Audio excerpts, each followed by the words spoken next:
আসসালামু আলাইকুম, আশা করি সবাই ভালো আছেন। আজকে চলে আসলাম বাংলাদেশের বহুল আলোচিত একটা সিনেমা তুফান তুফান ছবি নিয়ে। তো নারায়ণগঞ্জে যেহেতু থাকি, আশেপাশে সব কটা হলে তুফান সিনেমা হল চলতেছে, প্রচুর পরিমাণে ভিড় ছিল।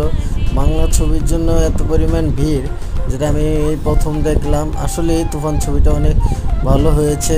তো ওটা দেখার জন্য আমি মূলত প্রথমে চলে গেলাম হচ্ছে গুলশান সিনেমা হল বললে ভুল হবে, এটা এখন সিনেপ্লেক্সে রূপান্তরিত করা হয়েছে। তো আমার একটাই অনুরোধ হল মালিকের কাছে, সিটটা যদি একটু আরও উন্নত করে তাহলে ছবি দেখে আরও মজা পাওয়া যাবে। মুভি দেখা শেষ করে আশেপাশে সিনেমা হলে একটু ঘুরে আসলাম, ওইখানেও সেম কাহিনী। কোথাও কোথাও আগামীতে 24-25 তারিখ পর্যন্ত কোনো টিকিট নেই, কোথাও এরকমভাবে চলছে। বাংলা ছবির জন্য এরকম কেস এই প্রথম দেখলাম, আসলেই নিজের কাছে ভালো লাগলো। তো ভালো ছবি হলে মানুষ অবশ্যই দেখতে যাবে। তো আজকের ভিডিওটা এই পর্যন্তই।